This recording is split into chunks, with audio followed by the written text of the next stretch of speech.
और एक चीज़ और मैं बता दूं, बहुत वंडरफुल चीज़, होम्योपैथी मेडिसिन का परीक्षण हेल्दी ह्यूमन बींग्स पे होता है, ना कि एनिमल्स पे।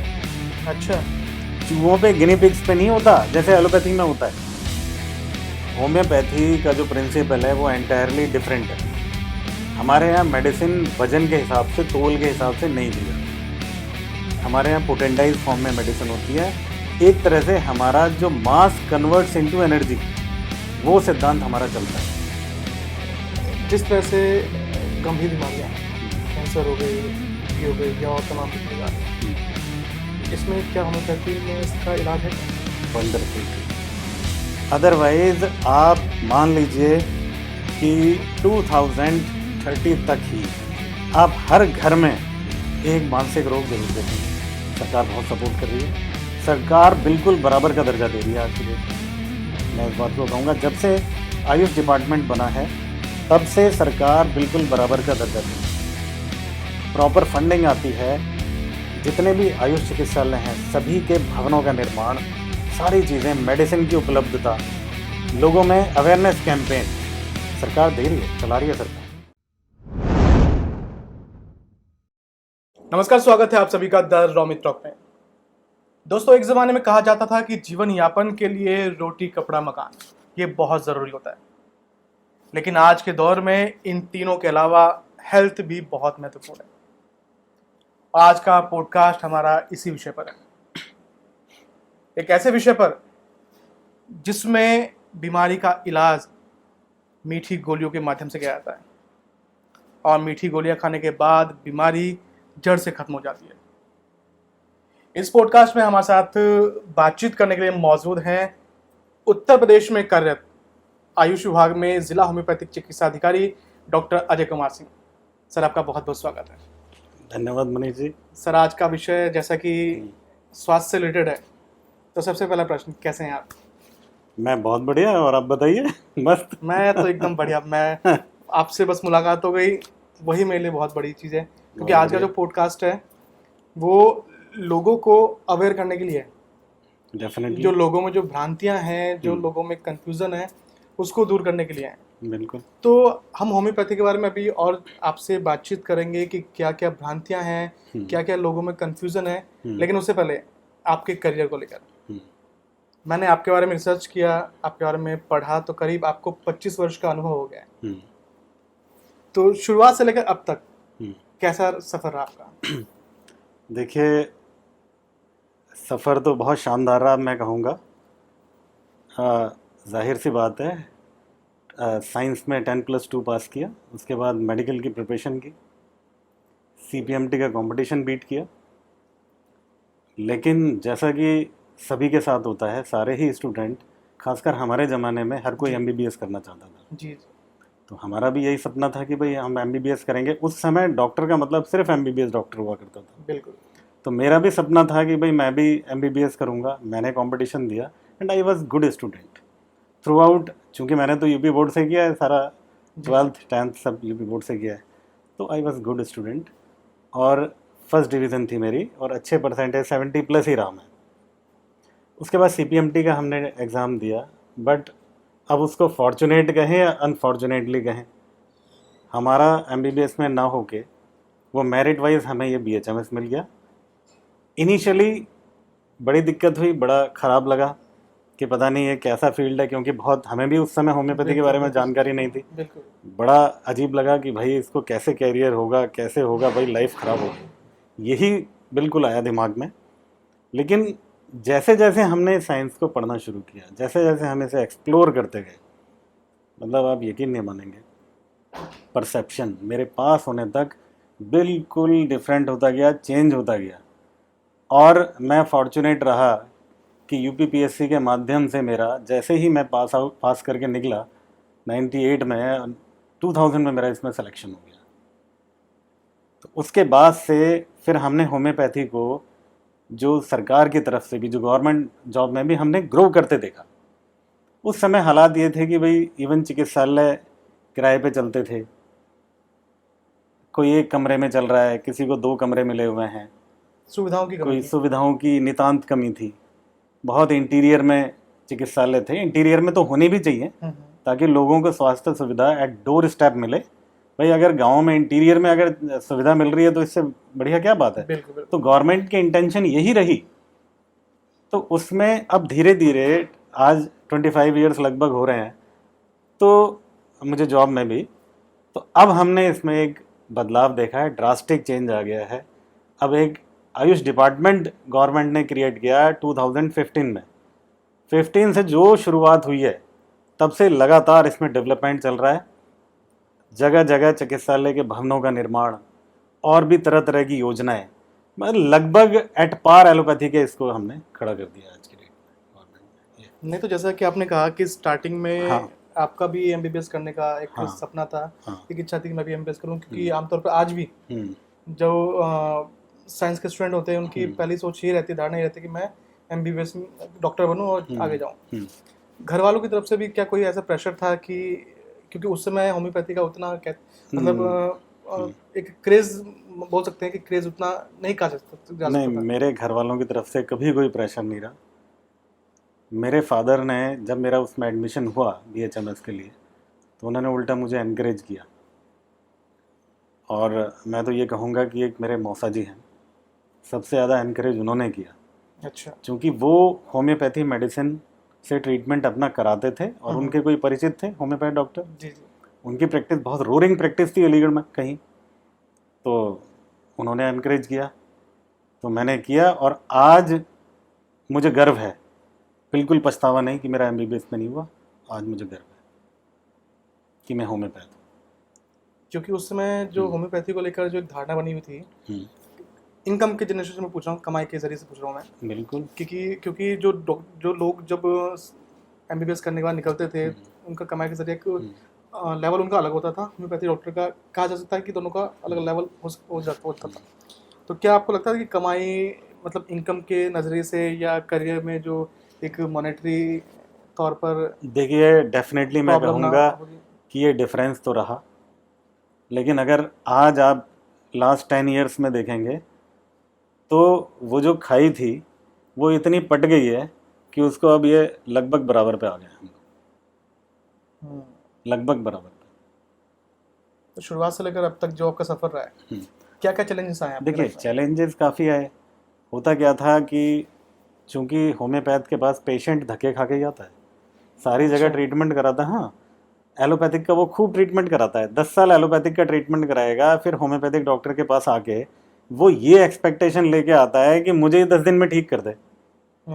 जब ऐसा नहीं होता तो वो जाके 10 जगह होम्योपैथ को बदनाम करता है कि जी मैं तो वहाँ ट्रीटमेंट लिया होम्योपैथी का, फ़र्क नहीं पड़ा। इस चीज़ को वो नहीं देखता कि भाई मैं कितने दिनों से सफ़र कर रहा था इस प्रॉब्लम से, तो मैं कैसे एक्सपेक्ट करूं कि भाई अब दूसरी जगह जाके मैं 10 दिन में ठीक हो जाऊं। हमें तो टाइम चाहिए, हमें भी टाइम चाहिए। तो ये सारी चीज़ें इसमें स्ट्रगल किया, लेकिन लोगों की काउंसलिंग की, लोगों को समझाया, जैसे लोगों को समझ आया, उनको फ़ायदा हुआ, तो माउथ टू माउथ पब्लिसिटी बनी। अब मैंने तो रूरल में काम किया। रूरल में आप ये देखिए कि जब मैं पोस्टिंग पे गया तो लोग एक तरह से मजाक उड़ाते थे कि भाई ये मीठी गोली वाला डॉक्टर है, मीठी गोली। पहली पोस्टिंग कहाँ थी आपकी? पहली पोस्टिंग मेरी हुई थी फिरोजाबाद, एक इंटीरियर गांव में। तो कैसा वहाँ का माहौल, कैसा माहौल ऐसा था, मरीजों में रुझान? माहौल ऐसा था कि रुझान ज़्यादा नहीं था, गरीब तबका आता था, चूँकि फ्री ऑफ कॉस्ट मेडिसिन होती थी तो उसमें। बट मैं ये कहूँगा कि लोग आते थे और जिस डॉक्टर ने लग के मन लगा के ट्रीटमेंट दे दिया, जैसे मैं गया, मेरे जाने से वहाँ पे वो संख्या लगातार बढ़ने लगी वहाँ पे। अच्छा। लोगों में, अच्छा मेरी आदत थोड़ा ये थी कि मैं लोगों को होम्योपैथी के बारे में एक्सप्लेन भी करता था, ब्रीफ करते थे? ये नहीं कि बिल्कुल, मैं एक्सप्लेन करता था, उनको समझाता था कि भाई ये पैथी ऐसी है, इस बीमारी में इसका ये रोल है, इस तरह से ये है। तो लोग फिर टाइम देने लगे, लोग पेशेंस लोगों ने दिखाया और उस पेशेंस का नतीजा ये निकला कि वंडरफुल रिजल्ट्स आए। जिन डिजीज़ में लोग सालों से सफ़र कर रहे थे वो ठीक हुए, मैंने लोगों को ठीक करके दिखाया। तो एक इन्वायरमेंट होम्योपैथी के लिए वहाँ क्रिएट होना शुरू हो गया। तो अभी आपकी कहाँ पोस्टिंग हुई है? मेरी फर्स्ट पोस्टिंग थी फिरोज़ाबाद। हाँ, जैसा कि आपने बताया फिरोज़ाबाद। फिरोज़ाबाद के पास एक कस्बा है छोटा सा, शिकोहाबाद, उसके एक इंटीरियर गांव में थी। ठीक है। तो मैंने बताया कि वो एक बीहड़ टाइप का एरिया जी, था, जी। वहाँ पे डिस्पेंसरी हुआ करती थी हमारी, किसी के घर में चलती थी। तो वहाँ पे मैंने वही बताया कि जब हमने वहाँ जाना शुरू किया, पेशेंट्स को देखना शुरू किया, उनको समझाना शुरू किया, तो संख्या बढ़ी। उसके बाद मेरी पोस्टिंग मथुरा हुई। मथुरा में भी यही था। वहाँ एक ग्राम पंचायत का जो भवन होता है उसमें वो डिस्पेंसरी चला करती थी। वहाँ भी लोगों को काफ़ी लाभ हुआ। जैसे बहुत सारी डिजीज़ हैं, जैसे आपका रेस्पिरेटरी डिजीज़ जितनी भी होती हैं, अस्थमा है, ब्रोंकाइटिस है, इस तरह की, उसमें बहुत लोगों को लाभ मिला। स्किन डिजीज़ है, स्किन डिजीज़ में तो होम्योपैथी का कोई जवाब नहीं। उसके बाद फिर मेरी पोस्टिंग बागपत हुई।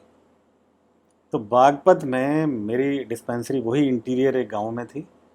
वहाँ जब मैं गया तो लोगों का वही कहना कि भाई ये तो मीठी गोली मीठी गोली।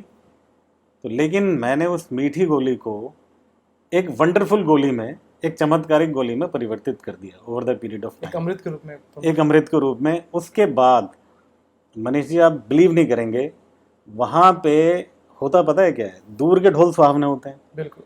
उस गांव के लोग नहीं आए शुरू में।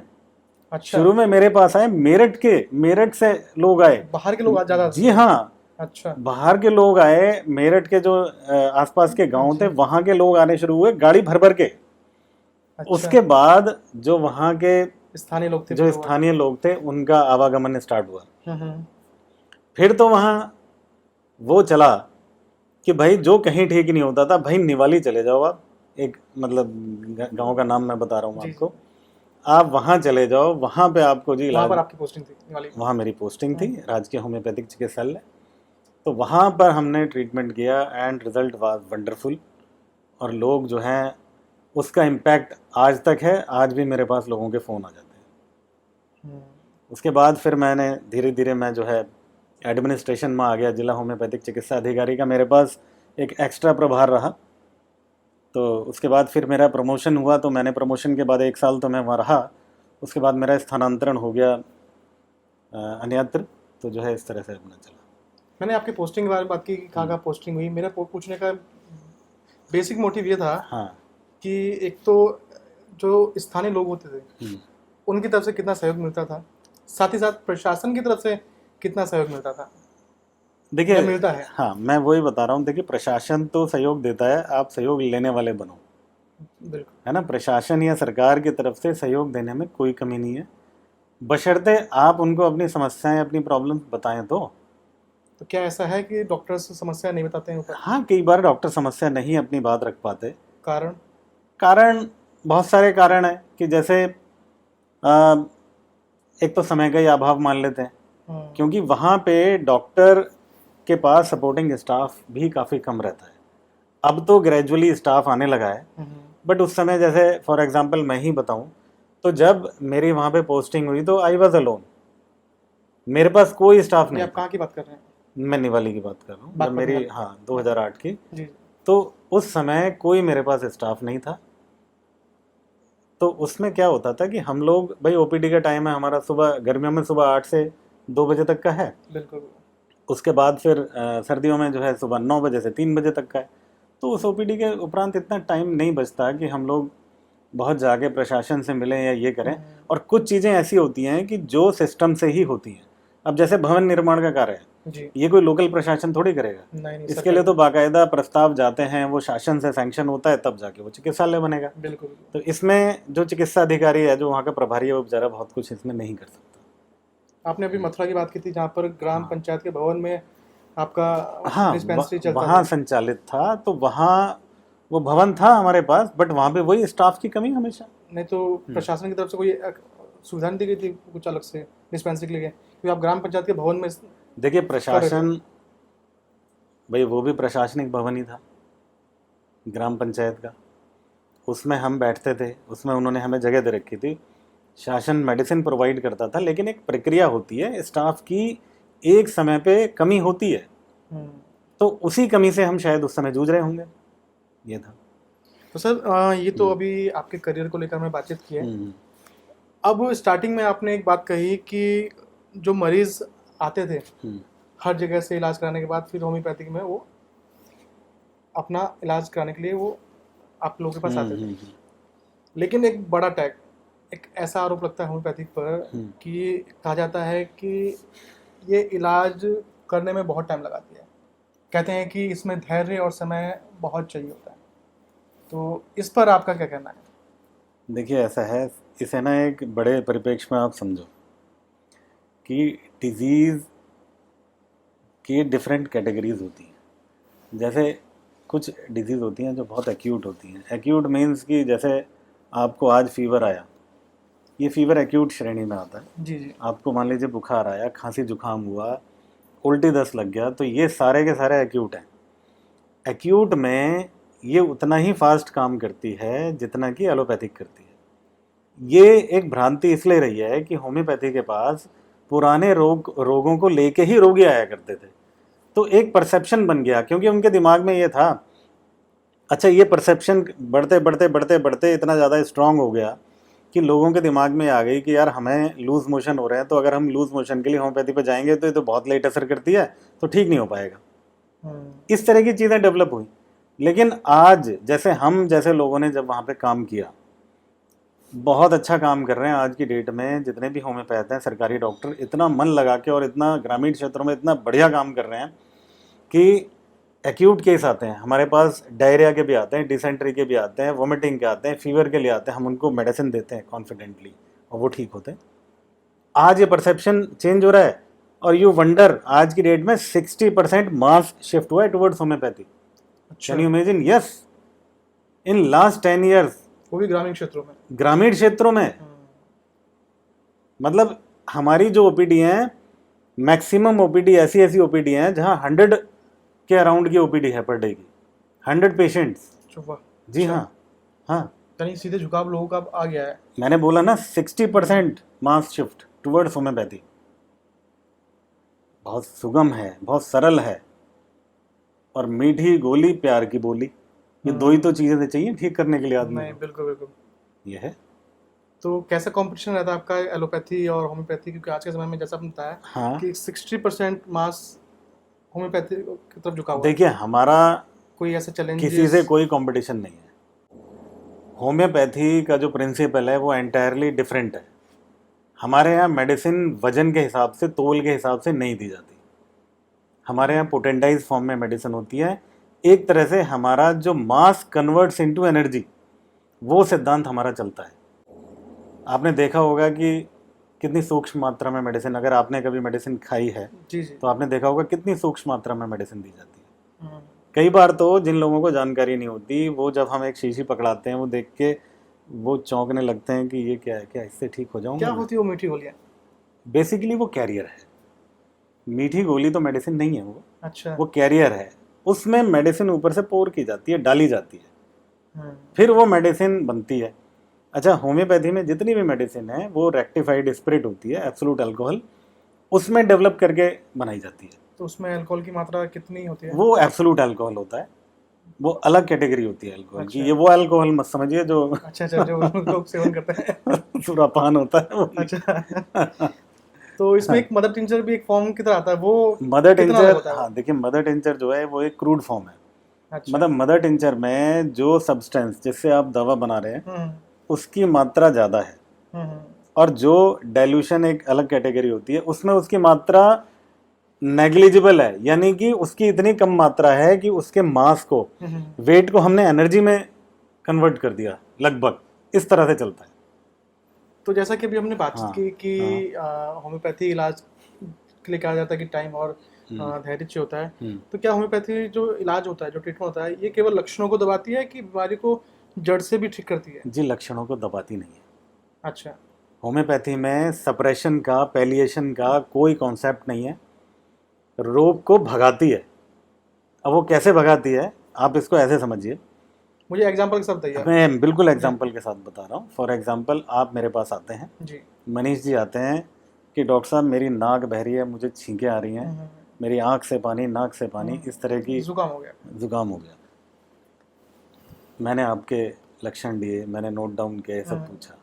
मैं आपको एक ऐसी मेडिसिन दूंगा जो इसी तरह के सेम लक्षण मानव शरीर में प्रोड्यूस करती है। और एक चीज़ और मैं बता दूं, बहुत वंडरफुल चीज़, होम्योपैथी मेडिसिन का परीक्षण हेल्दी ह्यूमन बींग्स पे होता है, ना कि एनिमल्स पे। अच्छा, चूहों पे, गिनी पिग्स पे नहीं होता जैसे एलोपैथी में होता बहुत सारे रिसर्च होते हैं उस पर। है ना, एक अचंभे की बात। जी जी। हेल्दी ह्यूमन बीइंग पे।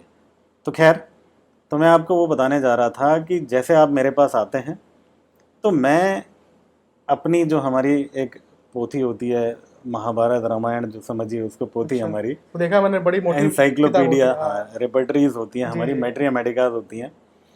तो उसमें हम जो आपने मुझे लक्षण बताए इससे हम्म। मिलती जुलती हम मेडिसिन सेलेक्ट करेंगे। उस मेडिसिन की क्या खासियत होती है, अगर वो हेल्दी ह्यूमन बीइंग को दी जाए तो सेम वो लक्षण प्रोड्यूस करेगी जो आपके शरीर में इस समय आ रहे हैं वर्तमान में, और स्ट्रांग करेगी उससे। तो वही मेडिसिन मैं आपको खिलाऊंगा।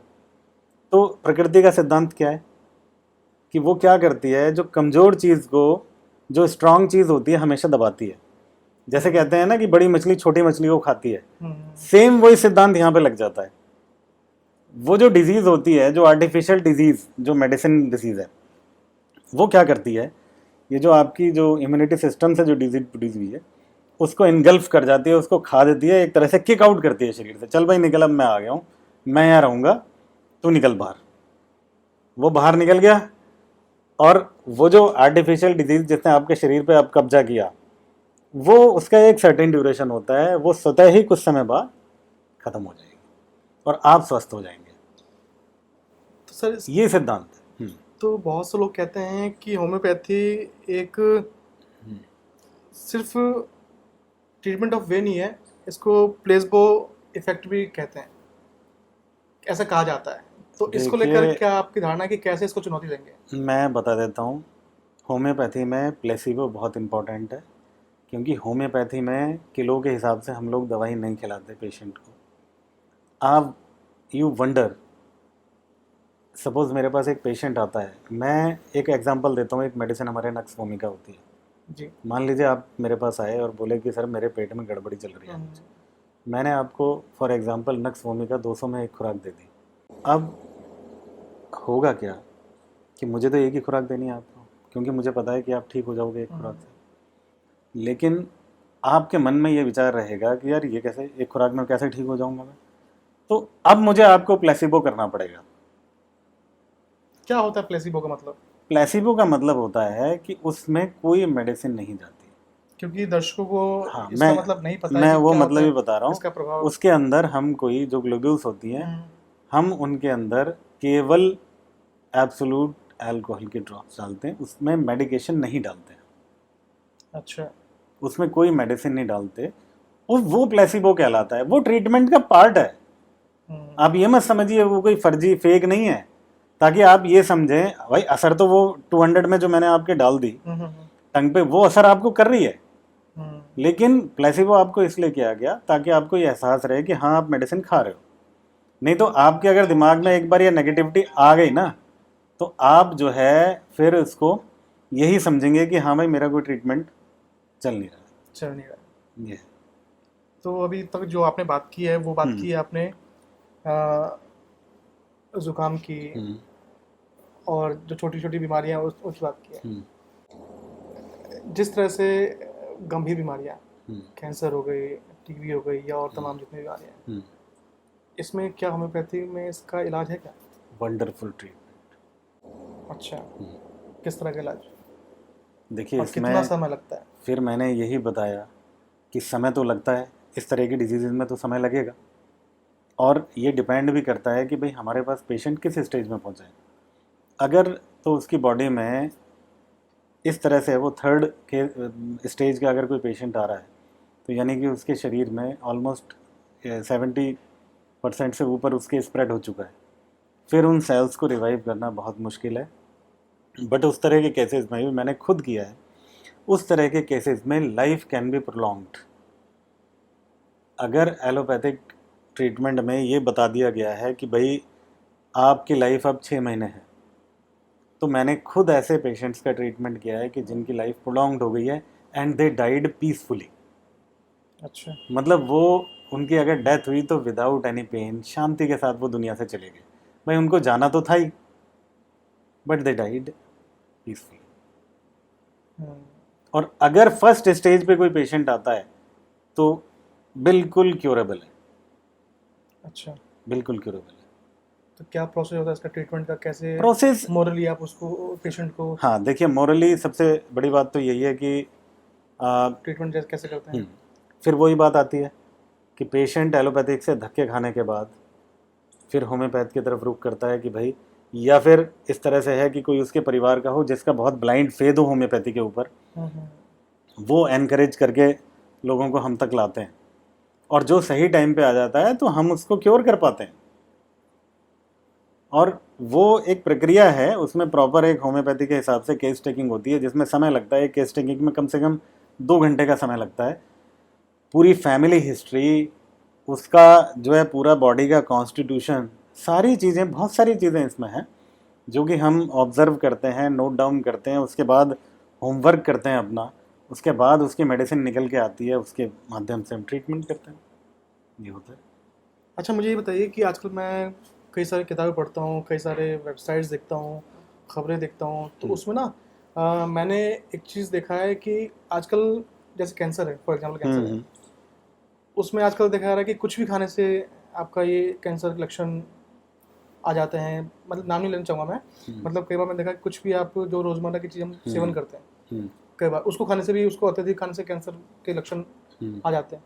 तो ये मुझे आप आज हमारे दर्शकों को बताइए कि कैंसर के प्रमुख स्टार्टिंग के लक्षण कैसे पता चलते हैं कि हाँ, ये कैंसर का एक लक्षण है, और क्या खाने से क्या बचना चाहिए?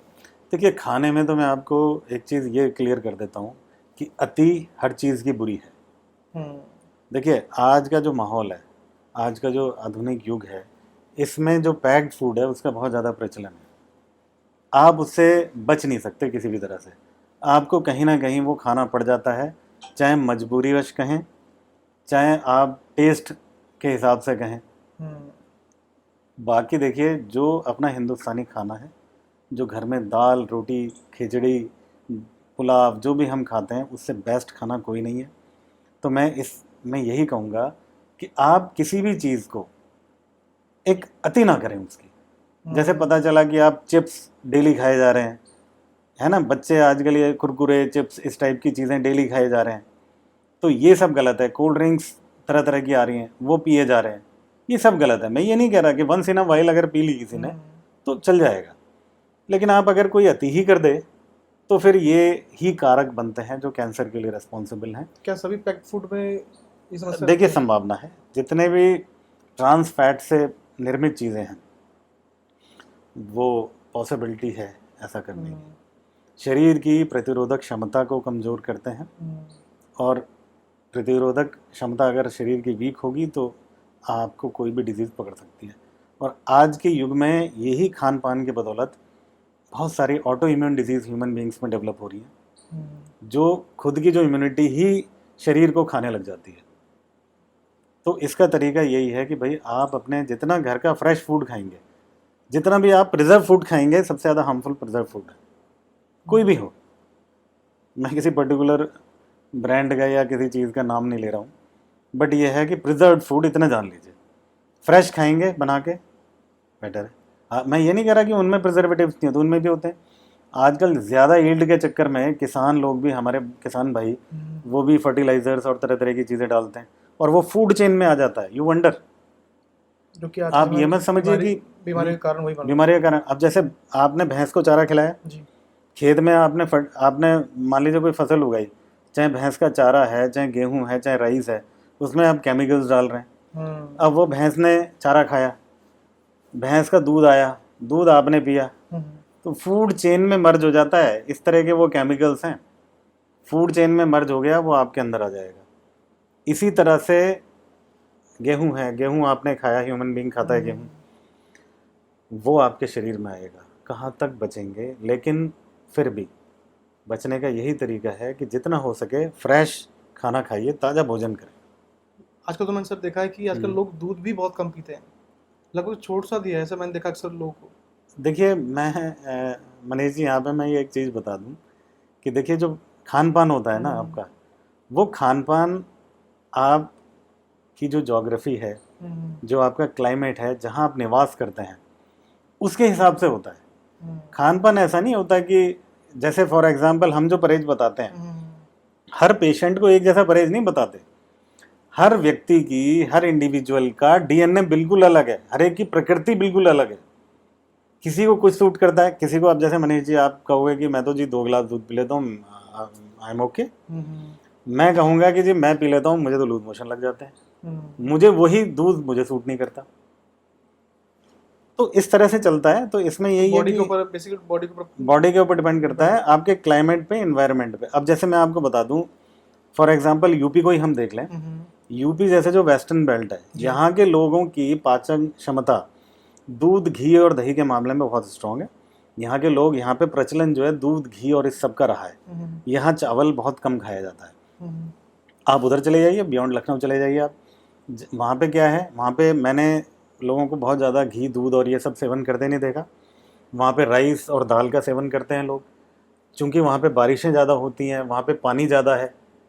तो उस हिसाब से अब जैसे साउथ में चले जाइए आप, साउथ के लोग ज़्यादातर राइस वगैरह पे डिपेंड रहते हैं, तो उनका भोजन अलग टाइप से है, वहाँ दूध आपको कोई पीता नहीं दिखेगा।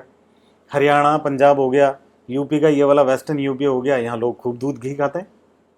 तो ये क्लाइमेट के हिसाब से होता है। मैं कभी ये नहीं कहता कि भाई आप दूध बिल्कुल बंद कर दें। भाई जो आपको सूट करता है, आपकी जो बॉडी है वो सबसे अच्छे से ऑब्जर्व कर पाएगी कि आपको क्या चीज़ सूट कर रही है, क्या नहीं कर रहा, उसका सेवन कीजिए। उसका सेवन करें। आपको ध्यान होगा पहले जब गाँव में, आजकल तो घरों में गैस पाइपलाइन वगैरह लग गई हैं। पहले गाँव में चूल्हे पे खाना बनता था। हाँ, और उपले जिसे कंडे बोलते हैं, बिल्कुल, लकड़ी कंडे, इन सब के जलावन से खाना बनते थे और लोग एकदम फिट रहते थे। और जैसे कि आजकल गांव में भी अब गैस की सुविधा आ गई है, वहाँ भी अब कंडे उपले से नहीं बनते खाने। तो आजकल देखा कि आज के समय में गैस वगैरह पे जो खाने बनते हैं उससे ज़्यादा और बीमारियों का उत्पन्न होता है, और कई कारण ऐसे सामने आए कि उससे भी कई गंभीर बीमारियाँ क्रिएट हुई हैं। देखिए, आप ना फ्रॉम वेरी बिगिनिंग ले लो जी, मैं आपको ऐसे बताता हूँ। जी। जैसे गेहूँ आपके घर में आया, किसान आया, एक किसान के घर में गेहूँ कट के आया, उनके घर में आता है, वो धो धा के साफ करके उसको अब पिसवाने का प्रोसेस स्टार्ट होता है। पहले क्या होता था कि घर में चक्कियाँ होती थी, हर एक की, वो हाथ वाली वो चक्की, खुद ही करते थे वो। अब क्या है, एक लेडी उसको ऐसे ऐसे पीस रही है और वो ऐसे पालथी मार के बैठी है। अब यहाँ बेनिफिट सुनेंगे क्या है? जी, ऐसे चला रही है, शोल्डर की एक्सरसाइज हो गई, बिल्कुल, शोल्डर स्ट्रांग हो गए, कोई सर्वाइकल नहीं, कुछ नहीं, सवाल ही पैदा नहीं होता। वो बैठते भी स्ट्रेट थे, स्ट्रेट बैठे हैं, रीढ़ की हड्डी बिल्कुल परफेक्ट हो गई। उसके बाद पालथी मार के में पेल्विस रीजन, जो कि फीमेल्स में मोस्ट इंपॉर्टेंट है, चाइल्ड बर्थ का काम है भाई। जी, जी, है स्ट्रांग, जिसका लेडी का जितना पेल्विस होगा वो उतना बेहतर तरीके से बेहतर बच्चों को जन्म दे पाएगी। तो वो बैठी हुई कर रही है, तो वहीं से एक्सरसाइज शुरू। अच्छा, दूसरा, जो हाथ से चक्की चलती है उसकी एक ऑप्टिमम स्पीड होती है, जो उसका जो आटा होता है उसका हाई टेम्परेचर नहीं हो पाता। जिस तरह से जो अब फास्ट मूविंग चक्की चलती हैं उनमें क्या होता है, अगर आप निकलते हुए देखेंगे, आप उसको आटे को छू नहीं पाएंगे, इतना हाई टेम्परेचर होता है उसका। लेकिन जब वो हाथ से पिसती है तो उसका टेम्परेचर बिल्कुल ऑप्टिमम होता है।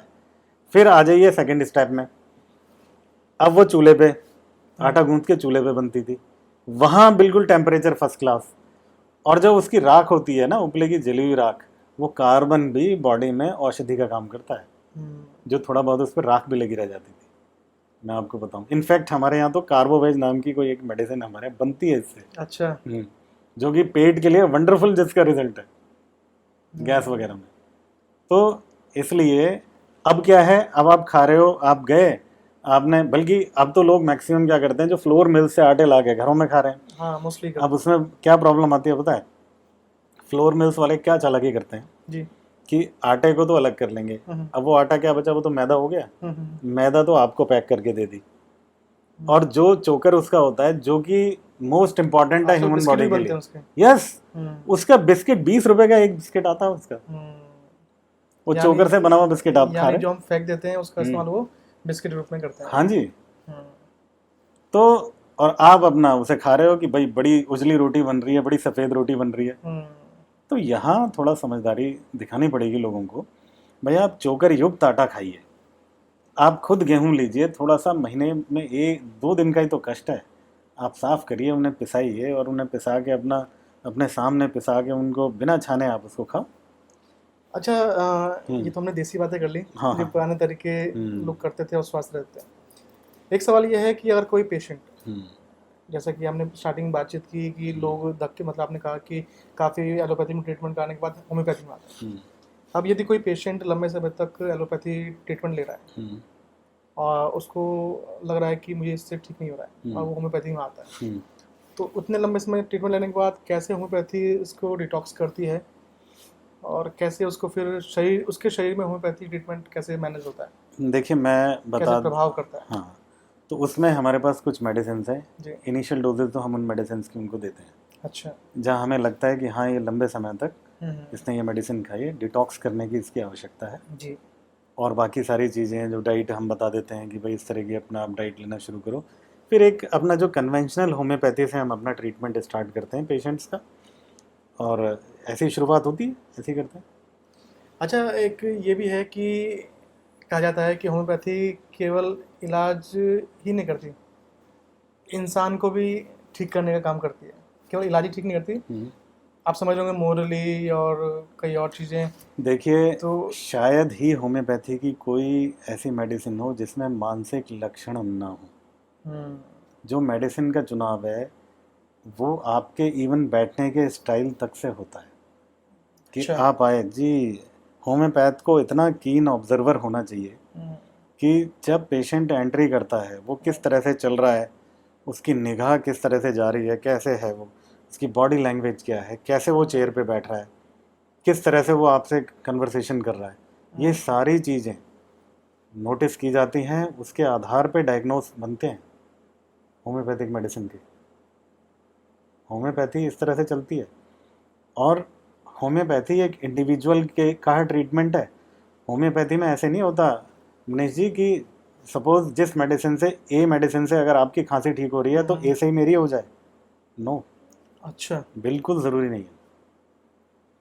अगर आपकी खांसी ए मेडिसिन से ठीक होगी तो मेरी बी से होने की संभावना है, और अगर कोई थर्ड पर्सन है तो उनकी सी से होने की संभावना है। हम्म,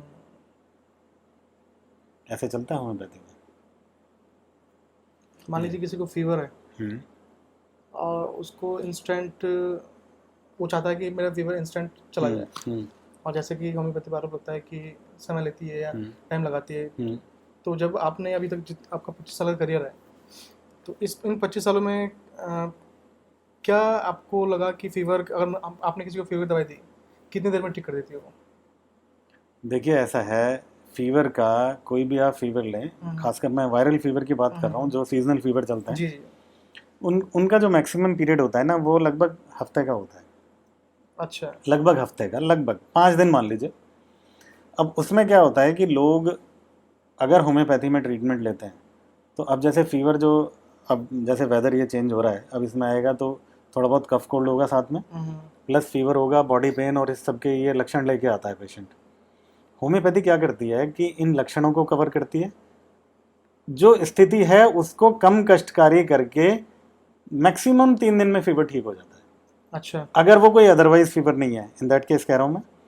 अगर वो बात अलग है कि उसको कोई टाइफाइड का इन्फेक्शन हो गया है या कोई और अन्य कोई टॉक्सिसिटी क्रिएट हो गई है बॉडी में, उसका इन्फेक्शन हो गया है, कोई लिवर डिसऑर्डर हो गया है, कुछ हो गया है। लेकिन सामान्य मैं स्थिति में बता रहा हूँ, जो वायरल फीवर है 3-4 दिन मैक्सिमम, और बहुत कम कष्ट में। कोई ये नहीं कि पसीना आ रहा है, पेशेंट परेशान है, शरीर दुख रहा है, बड़े आराम से नॉर्मल डाइट लेता रहेगा पेशेंट, थोड़ा रेस्ट करेगा 2-3 दिन, ही विल बी ओके। हम्म, तो आपको क्या लगता है कि आज भी लोगों में, आपको क्या लगता है कि आपके करियर में लोगों में क्या गलतफहमियां हैं होम्योपैथी को लेकर? देखिए अब वो स्थिति आ गई है कि गलत फहमियाँ काफ़ी हद तक दूर हो गई हैं। मैंने कहा ना कि 60% मास शिफ्ट, यानी कि 60% लोगों की भ्रांतियां हम दूर कर चुके, तभी तो वो हमारे पास आए हैं। मैं ही खुद देखता था जब मैं अपनी गांव की ओपीडी में बैठता था, मैं वहाँ पर हमारी सरकारी इसमें, तो लोग बच्चों को लेके आते थे। बच्चों को आमतौर पे क्या होता है, जब बच्चा बिलो 5 ईयर्स होता है जी तो जी उसमें सबसे ज़्यादा ब्रोंकाइटिस और ये कोल्ड कफ की समस्या रहती है। जी जी। तो उसमें जब लोग लेके आते थे तो मैं मेडिसिन दिया करता था उन्हें। हम्म।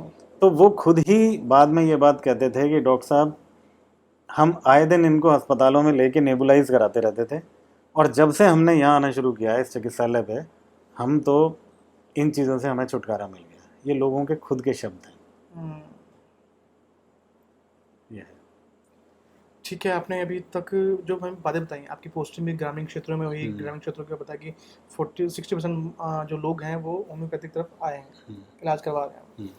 लेकिन आज भी जो शहरी क्षेत्र की बात करें, कहा जाता है कि पढ़े लिखे लोग होम्योपैथी पर कम विश्वास करते हैं। नहीं, ये तो मैं तो इस बात को मानूंगा नहीं। ऐसा अच्छा। नहीं है, ऐसा नहीं है। देखिए, दो चीज़ें क्योंकि कई हैं। जगह मैंने भी पढ़ा और रिसर्च किया तो ऐसा सामने आया कि शहरी क्षेत्रों में अभी भी विश्वास थोड़ा कम है होम्योपैथी देखिए, पर। इसके ना दो एस्पेक्ट हैं, मैं जी। बताऊँ आपको। शहरी जो पेशेंट है जी। वो पढ़ा लिखा होने की वजह से होम्योपैथी की जानकारी रखता है, इसलिए होम्योपैथी में आया। हम्म। ठीक है। ठीक। अब ऑन द कॉन्ट्रेरी, जो ग्रामीण पेशेंट है वो होम्योपैथी पे जानकारी रखता है, इस वजह से नहीं आया। चूंकि वो फ्री मेडिसिन मिलती है, सस्ता इलाज है, वो उस वजह से आया। लेकिन हमने उनमें ट्रस्ट जगा दिया। वो ट्रस्ट हमने कैसे जगाया? उनको रिजल्ट दे के, उनको ठीक करके, फिर इसलिए वो पेशेंट आया। शहरी क्षेत्र का तो पढ़ा लिखा पेशेंट है, वो इसलिए आया कि भाई साइड इफेक्ट एलोपैथिक के बहुत होते हैं, चलो हम अब होम्योपैथी का ट्रीटमेंट कराएंगे, मिनिमम साइड इफेक्ट होते हैं। ये आया, ये वजह है। यानी बहुत परिवर्तन आया, जो पहले कहते थे होम्योपैथी ट्रीटमेंट का ट्रेमेंडस परिवर्तन आया है। सबसे लास्ट ऑप्शन होगा, आज वो पहला ऑप्शन बन गया है। जी हाँ, फर्स्ट चॉइस होम्योपैथी अब बन रही है ग्रेजुअली। और फिर इसमें ना, देखिए मैं आपको बताऊं मनीष जी, सबसे बड़ी बात है कि एक होम्योपैथ अगर ईमानदारी से काम करेगा, चाहे वो प्राइवेट सेक्टर में हो, चाहे वो सरकारी डिपार्टमेंट में हो, जी जी। डेफिनेटली वो पेशेंट सबसे ज़्यादा देखेगा। ये आपके ऑनेस्टी पे डिपेंड करता है।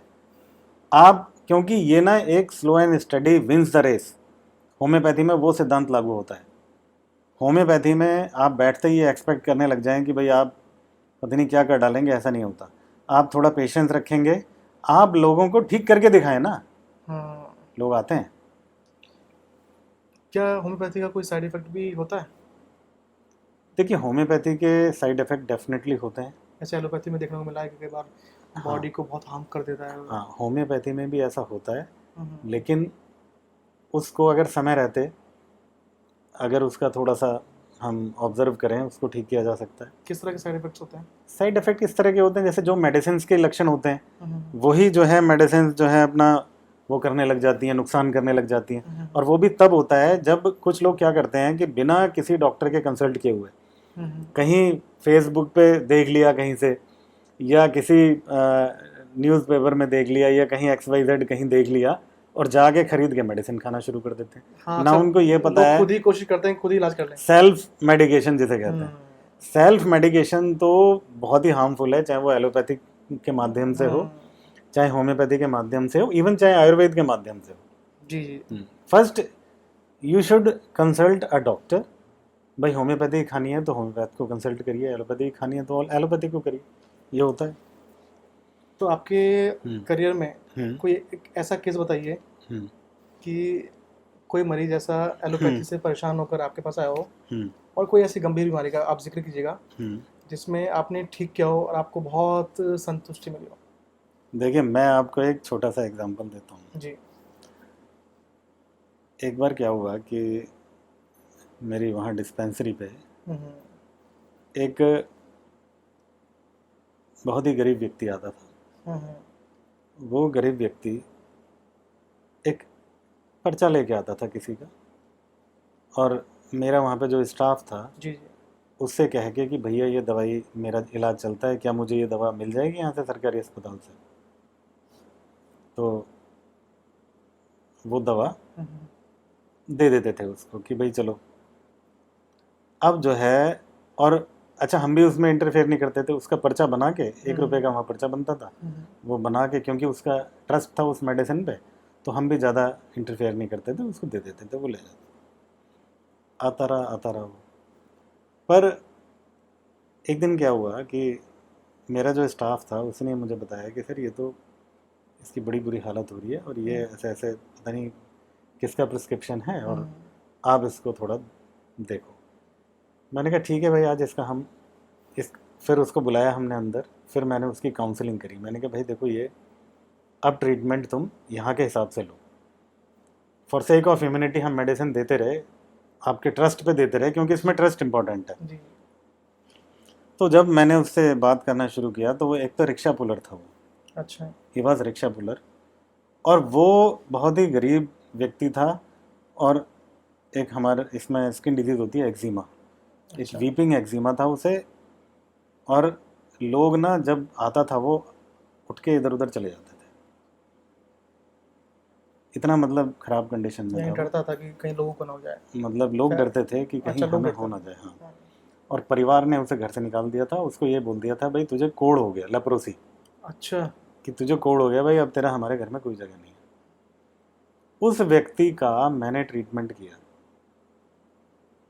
उसका फॉर एग्जांपल मैं आपको बताता हूँ, वो जब भी अपनी प्रॉब्लम्स बताता था वो रोता था, और वो रोता हुआ फिर हमारे चैम्बर से निकलता था। फर्स्ट ट्रीटमेंट, फर्स्ट टाइम जब मेडिसिन दी कोई रिलीफ नहीं, सेकंड टाइम दी कोई रिलीफ नहीं, जब वो थर्ड टाइम आया तो मैंने ये ऑब्ज़र्व किया, मतलब मैं एक उस समय मैं भी एक्सपीरियंस गेन कर रहा था ग्रेजुअली। जी। मैंने ये ऑब्ज़र्व किया, मैंने कि यार ये हमेशा रोता है जब भी इसका हम बात करते हैं इससे ट्रीटमेंट के में कुछ हम सिम्टम्स वगैरह लेते हैं, तो इसी बेस पे मैंने मेडिसिन सेलेक्ट की। वह सिम्टम बताते समय इमोशनल होना, रोना, और यू वंडर, इस एक मानसिक लक्षण हुआ ही ना, इस मानसिक लक्षण पे एक मेडिसिन दी और उसकी स्किन विद इन 3 वीक्स ऐसे हो गई जैसे किसी बच्चे की स्किन होती है। और वो बंदा लगातार 2-3 साल मेरे डिस्पेंसरी पे आता रहा, किस लिए? सिर्फ मेरे पैर छूने। ये चीज़ें दिल को छूती हैं, फिर मुझे गर्व होता है कि मैं एक होम्योपैथ हूँ। इस तरह के बहुत सारे असंख्य केस हैं, आपका टाइम पूरा हो जाएगा लेकिन ये केसेस पूरे नहीं होंगे। यानी यहाँ पर कहने का मतलब है कि ट्रीटमेंट दवाई के साथ साथ मोरली भी और मानसिक रूप से भी होम्योपैथी proper- में जो होता है एक इंडिविजुअल का ऑब्जर्वेशन है, जिसमें उसकी मेंटल स्टेट भी मैटर करती है बहुत ज़्यादा। उसकी फिजिकल तो करती है, उससे ज़्यादा मेंटल स्टेट करती है। मेंटली आप किसी पेशेंट को कैसे हम मोटिवेट उससे करते बात हैं? करके करते हैं, हम उससे बात करते हैं, और हमारे वो लक्षण होते हैं मेडिसिन के, हमारे काम की चीज़ें हैं वो। हम्म, अगर हम उनसे इस तरह की बात कर रहे हैं तो वो हमारे काम की है। तो आज के समय में जैसे मेंटल की हमने मेंटली बात की कि लोगों हम्म। में, तो आपको क्या लगता है कि आज के समय में सबसे ज़्यादा लोग किस बीमारी से परेशान हैं? क्या लोगों को दिक्कतें हो रही हैं? देखिए, आज के समय में सबसे ज़्यादा जो इतनी फास्ट लाइफ है, हम्म, सबसे ज़्यादा इस समय डिप्रेशन, शाइजोफ्रेनिया, ये जितनी भी मेंटल डिजीज़ हैं, ये सबसे ज़्यादा क्या होता है ये शिज़ोफ्रेनिया? चल रहा है। मेंटल सिम्टम्स हैं, आदमी डिप्रेशन में चला जाता है, अवसाद में चला जाता है, क्योंकि लाइफ बहुत मोनोटोनस हो गई है। भाई वो काम में पूरे समय या तो मोबाइल या फिर कंप्यूटर। अगर आप इलेक्ट्रॉनिक गैजेट्स के साथ दिन में 24 में से 16 घंटे, 17 घंटे, 18 घंटे बिता रहे हो, तो आप सोचो आपका क्या हश्र होने वाला है। अच्छा, फिर होता क्या है कि आपका कम्युनिकेशन, फिजिकली किसी से कम्युनिकेशन है नहीं। जैसे आजकल स्थिति ये चल पड़ी है, good afternoon, good evening, good morning भी आप जो है मोबाइल पे भेजेंगे। आप अपने पड़ोसी को भी गुड मॉर्निंग मोबाइल पे भेजेंगे, बाहर निकल के आप फिजिकली उसको उसको मिल के गुड मॉर्निंग नहीं बोलेंगे, इतना आपके पास समय नहीं है। तो ये जो सोशलाइजिंग कट होती जा रही है, आप वर्चुअल सोशलाइजिंग में लगे हुए हैं, दिस इज मोस्ट हार्मफुल। पहले टाइम में गांव में चौपाल हुआ करती थी, लोग बैठते थे, गॉसिप करते थे, गप मारते थे, हंसते थे, ठहाके लगाते थे। बिल्कुल। That was a sort of medicine at that time. Even जो हमारे बचपन की भी अगर मैं बताऊंगा, जी। तो हमारे बचपन में भी ये गैजेट्स तो मैं आई थिंक 2000 ऑनवर्ड्स आए हैं ज़्यादा। 2000 से पहले पहले तो ये बहुत ज़्यादा गैजेट्स नहीं थे, बिल्कुल नहीं। मोबाइल ये सब नहीं थे। तो उस समय हम लोग या तो पढ़ते थे, और या फिर हम पार्क में अपना कहीं खेला करते थे। दोस्तों के साथ हम खेलते थे। ठीक है, यारी दोस्ती होती थी, लड़ते थे, झगड़ते थे, खेलते थे, सारे काम करते थे। अब सारा कुछ आप झगड़ा भी मोबाइल पे कर लोगे, सब कुछ कर लोगे, फेसबुक पे आप गालियां भी लिखोगे, सब लिखोगे, पूरे दिन आप इसी में सब सोशल मीडिया के हो गए। सब। और आजकल आपने गौर भी किया होगा कि पहले तो लोग के घर में रिश्तेदार भी आते थे, हाँ, अब रिश्तेदार भी आना बंद हो गए, फोन अब पे ही बातचीत बंद हो होती है, गए। आपको फोन पे मैं रिश्ता निभाते हाँ, हैं और वहीं खत्म हो जाता है। बिल्कुल यही सीन है। हम्म, आप किसी से मिलने जाएं, देखिए मेरा तो अपना ऑब्जर्वेशन ये मैंने देखा है कई बार। जी जी। मान लीजिए आप किसी से, और इस चक्कर में कई बार मैं किसी के यहाँ से उठ के भी चला आया। आप जाएं, पता चले वो थोड़ी देर तो आपसे बात करेगा, थोड़ी देर में यूँ फ़ोन उठा लेगा और वो फ़ोन को देखने लग जाएगा, आप इधर बैठे हैं। I feel very bad at that time. तो ये सारी चीज़ें, मतलब जो सोशल डिस्टेंस भी क्रिएट हो गया है इससे, और इसकी वजह से जो मानसिक, जितने भी मानसिक रोग हैं वो लगातार बढ़ते जा रहे हैं। अगर आप किसी से बात नहीं करेंगे, अपनी प्रॉब्लम्स शेयर नहीं करेंगे, तो डेफिनेटली यू विल सफ़र। तो उसमें होम्योपैथी बहुत ज़्यादा कारगर है, बहुत हेल्पफुल है। यदि हम हम्म, मेंटली डिप्रेस की बात करें कि आपने जैसे बताया कि बहुत बच्चों में या लोगों में हो रहा है, तो उसको कैसे दूर करें? क्योंकि आमतौर पर देखा गया कई बार ना बच्चे एक ही विषय को लेकर, मैंने भी खुद देखा कई बच्चों को एक ही विषय को लेकर सोचते हैं और उसमें सोचने में इतने गंभीर हो जाते हैं कि वो अपनी दुनिया ही भूल जाते हैं, अपने परिवार भूल जाते हैं, उसी में बस मग्न रहते हैं। देखिए, सबसे पहले तो मैं ये कहूँगा कि जो स्क्रीन टाइम है किसी भी बच्चे का, वो आज के युग में अवॉइडेबल तो है नहीं। तो पेरेंट्स को ये चाहिए कि उसका ना टाइम निर्धारित करें, एक टाइम टेबल बनाएं कि भाई स्क्रीन टाइम आपका इतना रहना है जिसमें आपका होमवर्क, क्योंकि प्रॉब्लम ये हो गई है मनीष जी जी कि बच्चों का होमवर्क तक जो है व्हाट्सएप के माध्यम से या और भी जो भी आपकी कम्युनिकेशन साइट्स हैं उनके माध्यम से आता है। तो इसलिए अवॉइड कर नहीं सकते, लेकिन उसका जो टाइम पीरियड है वो शॉर्ट करना चाहिए, और पेरेंट्स को हर बच्चे को एनकरेज करना चाहिए कि वो कुछ घंटे बाहर ज़रूर खेले, आउटडोर गेम, आउटडोर ये भी एक्टिविटीज़ एक बड़ा ज़रूर कारण करें। अदरवाइज़ आप मान लीजिए कि 2030 तक ही है। जी आप हर घर में जी। एक मानसिक रोग जरूर देखेंगे। अच्छा। जो स्पीड आजकल है इसकी, definitely you will see 2030 onwards you will see कि हर घर में एक आपको मानसिक रोगी मिलने की संभावना है। तो माता पिता क्या इसके लिए जिम्मेदार हैं? बिल्कुल जिम्मेदार है माता पिता, माता पिता जिम्मेदार हैं। माता पिता पिता अपने में मगन रहते हैं। आजकल क्या हो रहा है कि न्यूक्लियस फैमिली हो गई है, जी। ना दादा दादी साथ रहते हैं, ना कोई बुआ है, ना कोई चाचा लोग है, छोटे ना कोई परिवार में चाची शादी है। करते हैं।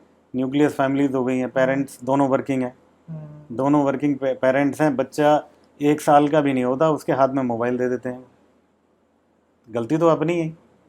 आप मोबाइल के साथ अपब्रिंगिंग कर रहे हो बच्चे की, तो वो तो आगे जाके कोलैप्स हो गई उसका ब्रेन। सोचने समझने की शक्ति क्षीण। आजकल बच्चे मोबाइल में इतना टाइम बर्बाद करते हैं कि रीडिंग हैबिट्स ख़त्म हो गई हैं। जो एक बच्चे का मेंटल डेवलपमेंट होता है रीडिंग करके, और एक कंसंट्रेशन बनता है बच्चे का पढ़ाई, बच्चा देखिए जब रीड करता है, जब पूरा लेसन चैप्टर पढ़ता है वो बुक से, उसका जो कंसंट्रेशन है वो इम्प्रूव होता है, और उससे फिर वो क्या करता है, उसमें लिखने की क्षमता आती है, सोचने की क्षमता आती है, नए शब्द क्रिएट होते हैं उससे। और अगर वो मोबाइल में हर चीज़ विजिबल है उसके सामने, एफर्ट ही नहीं है, वो लेटा हुआ है तो लेटा हुआ है, लेटा हुआ सुन रहा है, सोता हुआ सुन रहा है, मतलब क्या इस तरह से है स्थिति। अच्छा तो सर हमने भी मेंटली हेल्थ की बात की, अब हम दोबारा होम्योपैथी पे आते हैं। हाँ। लोगों में जो एक विश्वास होता है वो एविडेंस बेस पे वो विश्वास करते हैं, लेकिन हमने देखा है कि, और सवाल भी कई सारे उठे हैं कि होम्योपैथी के रिसर्च और साइंटिफिक प्रूफ पर कई बार सवाल खड़े हुए हैं। इस पर क्या कहना है आपका? देखिए, इसमें मेरा ये कहना है कि होम्योपैथी में जो सेंट्रल काउंसिल ऑफ होम्योपैथी है जी उसकी तरफ से बहुत सारे शोध इस पे लगातार चल रहे हैं। आने वाले टाइम में, और आने भी लगी हैं इसकी रिपोर्ट्स, आने वाले टाइम में ये बहुत ज़्यादा इसमें रिसर्च होके जो आम जनमानस है उसमें और ज़्यादा इसकी क्लियरिटी आएगी। ठीक है, यहाँ तो चूंकि ये टॉपिक बहुत वास्ट है तो मैं इसे आपको यहाँ इतना समझा पाना बड़ा मुश्किल होगा, बट रिसर्च कार्य चल रहे हैं, लोगों को समझ आ रहा है, ऐसी बात नहीं है, ग्रेजुअली लोगों को सारी चीज़ें समझ आ रही हैं। तो जैसा कि आपने स्टार्टिंग में रिसर्च में कहा था कि ह्यूमन बीइंग पर होम्योपैथी में रिसर्च होता है, जी हाँ। और जबकि और अदर जैसे एलोपैथी है एनिमल्स उसमें पे होता है। एनिमल्स पे होता है। हम्म, तो जब रिसर्च करते हैं ह्यूमन बीइंग पर, हम्म। तो उस दौरान क्या क्या ऑब्जर्व किया जाता है आमतौर पर? देखिए, एक उसमें ना सेट ऑफ ह्यूमन बींग्स लेते हैं अलग अलग डिफरेंट काइंड के, हम्म, कि भाई इस एज, अलग अलग एज ग्रुप के ठीक है। सबको एक मेडिसिन देते हैं। जी। उसके बाद वो ऑब्जर्व करते हैं, वो लोग वॉलंटियर्स होते हैं, वो फिर ऑब्जर्व करते हैं, नोट डाउन करते हैं। वो फिर ला के जो रिसर्च हमारी जो फैकल्टीज़ हैं उनमें ले जाते हैं। उनमें फिर वहाँ उनका पूरे जितने भी हर एक के सिम्टम होते हैं उनको उनका संकलन किया जाता है। फिर जो जो कॉमन एज ग्रुप में जो जो सिम्टम्स आते हैं उनको एक जगह मर्ज करके और उस मेडिसिन के सिम्टम बनाए जाते हैं कि भाई ये ये हमने मेडिसिन दी और इसमें ये इन्होंने जो सिम्टम्स हैं, इस व्यक्ति ने ये शो किया कि भाई ये मेडिसिन खा के उसके राइट साइड में सर में दर्द हो गया या राइट हैंड में दर्द हो गया, उसका पेट में कॉन्स्टिपेशन हो गया या अन्य कोई टाइप की प्रॉब्लम हो गई। इस तरह से ऑब्जर्वेशन करके उनको इकट्ठा किया करके सिम्टम्स को एक मेडिसिन तैयार कर ली जाती है कि भाई ये लक्षण प्रोड्यूस करनी है। अब इस लक्षण के व्यक्ति को जब कोई आएगा हम ये मेडिसिन देके ठीक करेंगे। तो अभी जैसे अभी आपने रिसर्च पे बताया, हम्म, तो रिसर्च के बाद जब ये मार्केट में आता है, हम्म, चीज़ आती हैं, दवाइयाँ आती हैं, तो आपको लगता है कि जो मेडिकल इंडस्ट्री है हम्म। वो होम्योपैथी को जानबूझकर कमज़ोर साबित करने की कोशिश करती है? देखिए, ये तो कंपटीशन का युग है मनीष जी, तो मैं क्रिटिसाइज़ किसी को नहीं करूँगा। ये तो सर्वाइवल ऑफ फिटेस्ट है। आप जो, बल्कि मैं तो ये चाहता हूँ कि ठीक है, हमें दवाएं लोग जितना मर्जी, उतना हम निखर के आएंगे ना। वो इंडस्ट्री है एलोपैथिक की, वो हम पर अगर हावी होने की कोशिश भी कर रही है तो हम उतना ही फिर उभर के आएंगे ना। तो किस तरह से हावी होने की कोशिश करती है, कैसा लगता है आपको? भाई देखिए, होता क्या है कि अभी तक मोनोपोली जो रही है वो एलोपैथी की रही है, जी। ठीक है, और उनका मार्केट बड़ा है, इंडस्ट्री वो बहुत बड़ी है, ठीक है। तो अब ये होम्योपैथी लास्ट 25 ईयर्स से इसका प्रोडक्शन इंडिया में स्टार्ट हुआ। अब धीरे धीरे इंडस्ट्री ग्रो कर रही है और कर रही है, कंपटीशन, फाइट दे रहे हैं, ऐसी बात नहीं है। फाइट दे रहे हैं, लेकिन क्या आपको लगता है कि सरकार और मेडिकल सिस्टम इसको सरकार बराबर का दर्जा देती है? सरकार बहुत सपोर्ट कर रही है। सरकार बिल्कुल बराबर का दर्जा दे रही है आज की डेट में। मैं इस बात को कहूँगा, जब से आयुष डिपार्टमेंट बना है तब से सरकार बिल्कुल बराबर का दर्जा दे रही है। प्रॉपर फंडिंग आती है, जितने भी आयुष चिकित्सालय हैं सभी के भवनों का निर्माण, सारी चीज़ें, मेडिसिन की उपलब्धता, लोगों में अवेयरनेस कैंपेन सरकार दे रही है, चला रही है सरकार। चला रही है। तो लेकिन अगर हम बात करें कि अभी भी क्या ऐसी कमियां हैं या क्या ऐसी चुनौतियां हैं जिसको दूर करने की आवश्यकता है? देखिए, कमियां तो कोई भी पैथी हो, सब में कमियां होती हैं, लेकिन एक कहते हैं ना कि जब एक बार आपको सपोर्ट मिलना शुरू हो तब आपकी स्पीड बढ़ जाती है। अब मान लीजिए एक टाइम था कि हम लोग 20 या 25 की स्पीड से चल रहे थे, तो वो शायद हम 20 की स्पीड से चल रहे थे, हम शायद बैलगाड़ी में चल रहे थे। उसके बाद टाइम चेंज हुआ तो हमें car they the. For example सरकार ने हमें एक वाहन दे दिया, हमारी स्पीड नेचुरली बढ़ गई। फिर एक बार ऐसी स्टेज आई कि भाई हमें सरकार ने पंख भी दे दिए, यानी कि प्लेन सॉर्ट ऑफ चीज़ प्रोवाइड हो गई, तो हमारी स्पीड और बढ़ गई। तो स्पीड, जब आप देखिए, जब हर पैथी को या हर व्यक्ति को कहीं ना कहीं एक सपोर्ट की आवश्यकता होती है, वो सपोर्ट आज हमें 2015-16 से सरकार द्वारा मिलना शुरू हुआ है and we are growing. Future में होम्योपैथी को आप कैसे देखते हैं? Very bright future, very bright future Manish ji. Most medicine है, मोस्ट मॉडर्न मेडिसिन मैं कहूँगा इसको।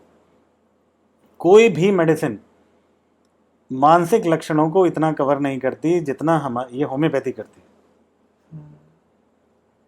और आप देखिए, मैंने कहा ना कि ड्यू टू गैजेट्स 2030, आप देख लेना मेरी बात, यू आर क्वाइट यंग, और आप देखेंगे, ऑब्जर्व करेंगे क्या सीन बनते हैं। अच्छा, अभी आप तो अभी जिला चिकित्सा अधिकारी हैं, हम्म। तो आपके ओपीडी में अब तक एक दिन में कितने पेशेंट देखते हैं आप, कितने आते हैं? मैंने जो देखे जी अपने, देखिए मैं बड़ौत में एक बार मैंने काम किया, जी। बड़ौत में मैंने वहाँ ओपीडी में एक दिन मैंने देखे 175 patient, 175 patient? 175 patient Manish ji. और मैं आपको तो फिर तो बताऊं, पूरा दिन निकल गया होगा। पूरा, मैं आपको बताऊं, मैं 8:30 बजे बैठा था वहाँ पे, जी। और मैं वहाँ शाम को 4:30 बजे उठा, और मेरे को ये लगा कि ये गर्दन गायब हो चुकी है। एक ही पोजीशन में बैठे बैठे बैठे बैठे, मतलब मैं पूरा इतना स्टिफ हो गया था कि जब मैं उठा, और मैं इतना मतलब इन्वॉल्व हो गया था, मुझे समय का पता ही नहीं चला। मेरे फार्मासिस्ट ने कहा सर पर्चे बंद करवा देते हैं, लाइन बहुत लंबी है। तो आपका क्या डिसीजन था? डिसीजन यही था, मैंने कहा हाँ पर्चे आज के लिए तो बंद करने ही पड़ेंगे, क्योंकि लाइन इतनी लंबी थी, उन्हीं पेशेंट्स को देखने में 4:30 बज गए शाम के। तो एक पेशेंट पे कितना समय लगाया आपने? एक पेशेंट पे आप ये मान के चलिए कि कम से कम, देखिए जब इतनी भर के ओपीडी चलती है, 2-3 मिनट तो, 2-3 मिनट में हमें करना पड़ेगा काम। क्योंकि जो आपने संख्या बताई है, हम्म। उतना तो एलोपैथी ओपीडी में भी नहीं देखा गया है। नहीं देखा गया, हमने देखा है, मैं बता रहा हूँ आपको। कुछ पिक्स शेयर करूँगा मैं अगर आपको।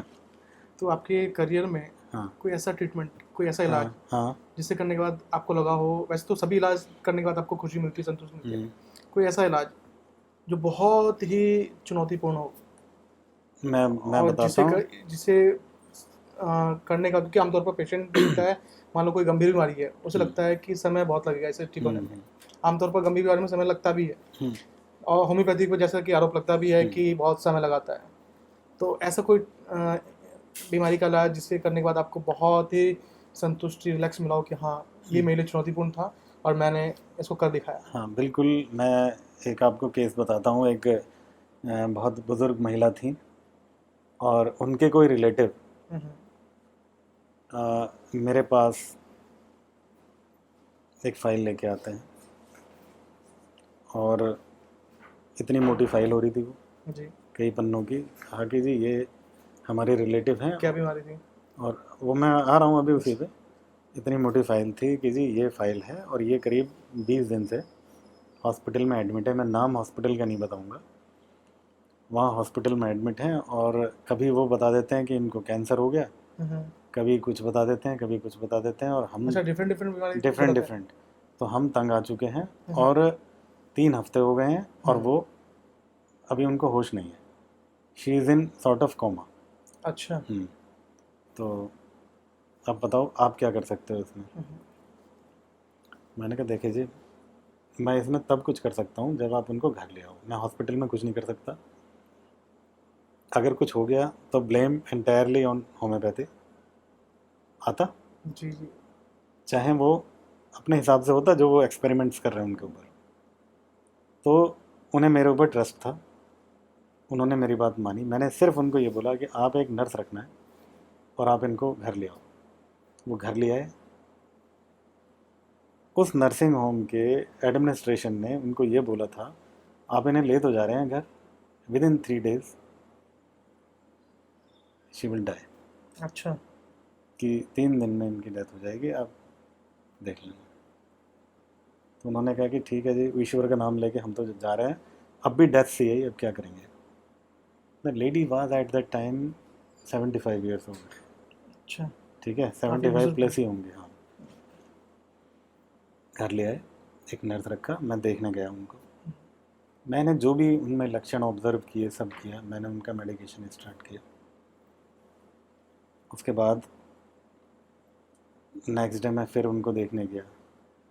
3 दिन बाद मैं फिर उन्हें देखने गया, तो उन्होंने थोड़ा हरकत स्टार्ट की, और उनकी जो ड्रिप वगैरह लगी हुई थी वो मैंने 3-4 दिन में हटवा दी। यानी जिनको कहा गया था कि 3 दिन में ये इनका निधन हो जाएगा, हाँ, उन्होंने हरकतें शुरू की, अपने उन्होंने बॉडी हरकतें ने शुरू काम की, करना शुरू किया। बॉडी उनकी हिलनी डुलनी शुरू हुई, हाथ वाथ उन्होंने मतलब रिएक्शन देना शुरू किया बॉडी में। उसके बाद देखिए तीसरे चौथे दिन होते ही मेरे को भी कुछ एनकरेजमेंट मिला कि हाँ भाई मेडिसिन इज़ वर्किंग। और अब मैं बिल्कुल, अब फिर मैं कॉन्फिडेंट हो चुका था। मैंने कहा अब इनको, अब ये ठीक होंगे। हर बार लक्षण के आधार पर मैं मेडिसिन देता गया, और 1 हफ्ते बाद उन्होंने आंखें खोल दी। एक हफ्ते में आंखें खोली उन्होंने और उन्हें मुंह से देना उन्होंने खाना शुरू कर दिया। जो वाकई में बहुत बड़ी उपलब्धि। ठीक है, नारियल पानी मैंने स्टार्ट करवाया कि आप थोड़ा थोड़ा चम्मच से ये पिलाना शुरू करो। करते करते मनीष जी, क्या चमत्कार किया सर आपने। मैं वही बता रहा हूँ कि आप बिलीव नहीं करोगे कि 10वें 15वें दिन आते आते 15 डेज में वो लोगों को उन्होंने, अभी एक सॉर्ट ऑफ गफलत होता है टाइप के उस जी। सिचुएशन में थी, बट फिर भी लोगों को थोड़ा बहुत पहचानना शुरू कर दिया। उसके बाद जब मैं पहुंचा 15 दिन जब हो चुके थे, ये कौन है, उनके शब्द ये थे बुजुर्गवार के, जो उनके हस्बैंड थे, ये भगवान है, ये जो तुम आज पूछ रही हो ना ये कौन है, ये इन्हीं की बदौलत। भाई दैट केस, मतलब मैं उसको अपनी लाइफ का ना एक एज ए मतलब बीइंग होम्योपैथ मैं एक माइलस्टोन मानता हूँ। और आप बिलीव नहीं करोगे, वो पता है कितने साल जिंदा रही हैं उसके बाद? जी बताइए। 15 ईयर्स जिंदा रही हैं।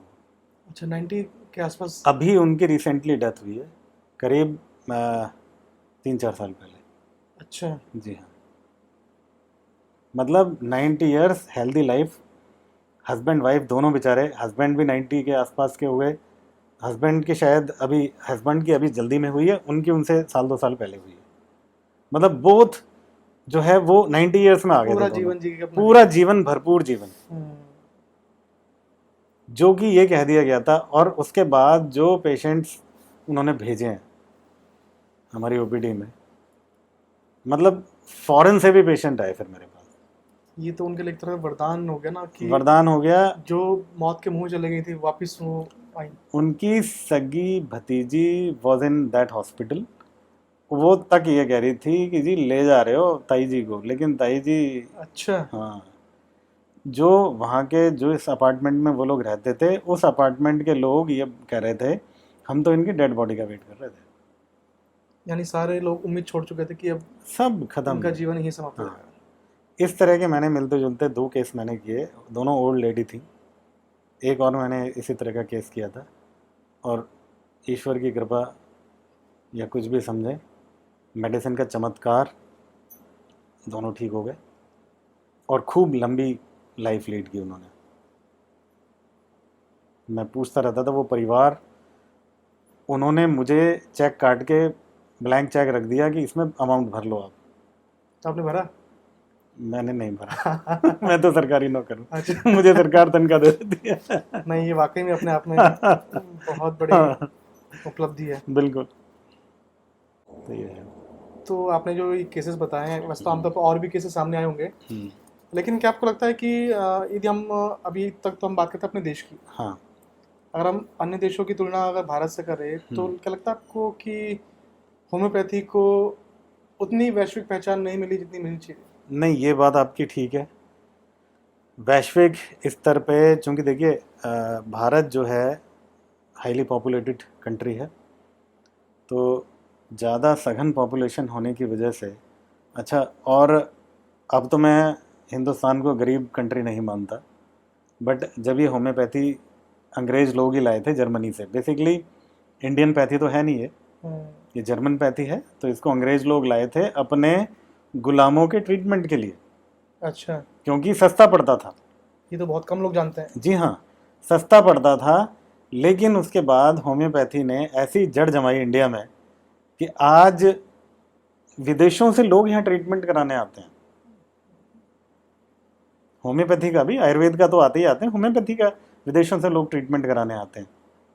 क्योंकि कई कंट्रीज़ में अभी इसको मान्यता इन्होंने नहीं दी है, या फिर ये in the form of naturopathy, उस फॉर्म में ये रिकॉग्नाइज करते हैं इसको। ये थोड़ा सा है, बट जल्दी ही ये भी चीज़ अंतर आएगा, फर्क आएगा, और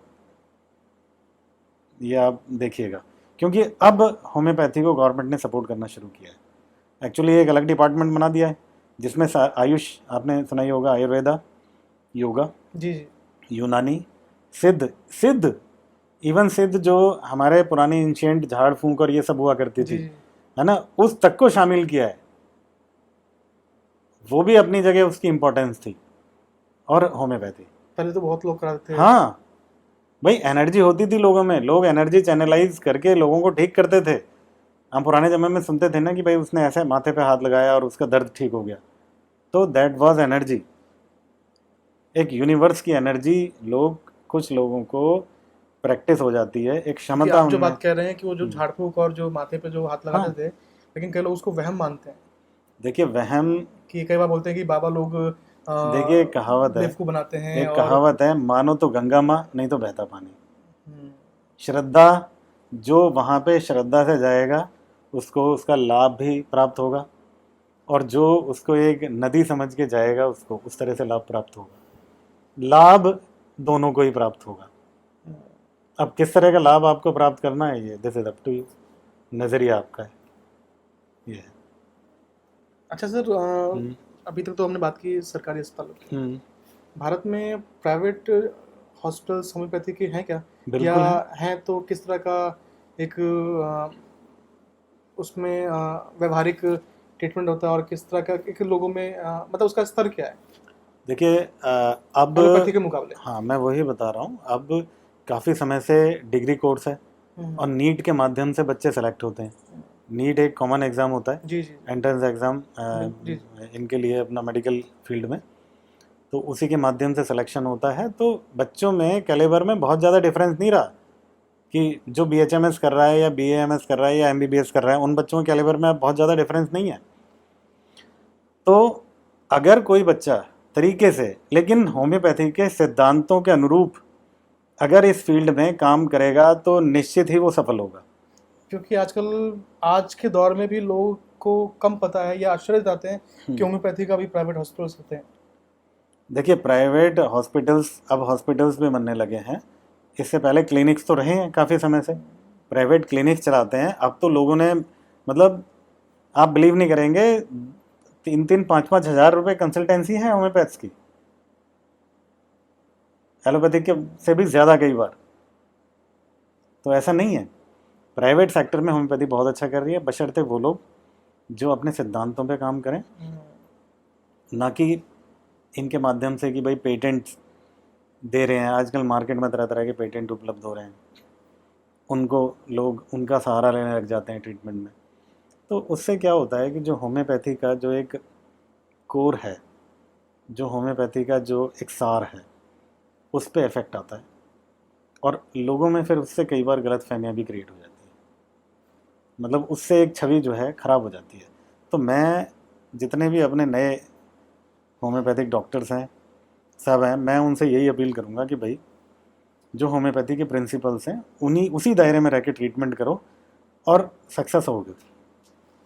तो आपने अभी प्राइवेट क्लिनिक की बात की, हम्म, और इस महंगाई के दौर में हम्म, जितना इलाज इतना महंगा है, जो गरीब लोग हैं, जो मजबूर लोग हैं, उनके लिए इलाज कराना पाना थोड़ा संभव नहीं हो पाता, इतना हम्म, महंगा नहीं, क्योंकि कई सारी ऐसी टेक्नोलॉजी हैं जो आमतौर पर डिस्पेंसरीज पर नहीं मिलेगी या क्लिनिक्स पर नहीं मिलेगी। हम्म। तो उस इस महंगाई के दौर में होम्योपैथी कितना असरदार और कितना मैं आपको आर्थिक रूप से इस पर प्रश्न पूछना चाह रहा हूँ कि आर्थिक रूप से कितना ये लोगों के लिए किफ़ायती साबित होता है? जबरदस्त रोल, जबरदस्त रोल प्ले कर सकती है, कर रही है। मनीष जी, हमारे जो ग्रामीण क्षेत्र के अस्पताल हैं, आप जी ये सोचिए कि एक ग्रामीण व्यक्ति मान लो बीमार पड़ा, जी शहर से वो 50 किलोमीटर है, कितना खर्चा करेगा शहर जाने में? बिल्कुल। आज के युग में, महंगाई के युग में, पेट्रोल का कीमत आप पता लगा लीजिए। बिल्कुल 100 रुपये लीटर पेट्रोल में 50 जाना 50 आना, 100 किलोमीटर वो ट्रेवल करेगा, प्लस जब आदमी बाहर निकलेगा तो और भी खर्चे होंगे, कितना खर्च कर लेगा। और हमारी उसी डिस्पेंसरी पे जहाँ वो रहता है, उससे 4 मकान छोड़ के जो डिस्पेंसरी होती है सरकारी, उस पर जाके 1 रुपये की पर्ची में उसको अगर वही ट्रीटमेंट मिल रहा है तो क्या दिक्कत है, घर बैठे हुए। बिल्कुल। ये होम्योपैथी कर सकती है, कर रही है। हालांकि ये तो एलोपैथी में भी डेफिनेटली वहाँ होता भी है, होते हैं, वहाँ हॉस्पिटल्स हैं, फ्री गवर्नमेंट के, इलाज होता सब है। कुछ है, लेकिन मैं एक अपने फील्ड के हिसाब से बता रहा हूँ आपको। हम्म, ये है। तो यानी आपका कहना का मतलब है कि महंगाई के इस दौर में भी हम होम्योपैथी बहुत महत्वपूर्ण भूमिका निभा रहा है आर्थिक रूप से भी, बिल्कुल, क्योंकि जो गरीब लोग बहुत हैं। महत्वपूर्ण, ऐसे गरीबों को जो बेचारे एक एक्सरे तक नहीं करा सकते, 200 रुपये का, 300 रुपये का, उन तक में होम्योपैथी उनको ऐसा लाजवाब फ़ायदा दे रही है कि मतलब एक्सप्लेन नहीं कर सकते आप उसको। लोग खुद कहते हैं इस बात को। भाई आप इसको प्राइवेट प्रैक्टिशनर्स के हिसाब से भी देखिए। एक होम्योपैथिक डॉक्टर के पास जाते हो, जो बेचारा एक गली मोहल्ले में बैठा हुआ है, एक क्लिनिक छोटा सा खोल के, जी वो ज़्यादा से ज़्यादा कितनी फ़ीस ले लेगा? 200 रुपये ले लेगा, 300 रुपये ले लेगा, इतनी ले लेगा ना।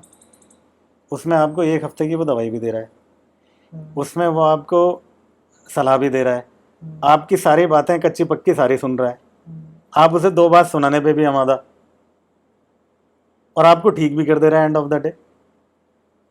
एक तरफ आप जाते हो, वहीं किसी एलोपैथ के पास, आप सबसे पहले तो आपकी 1000 रुपये की पर्ची बाहर ही कट जाती है।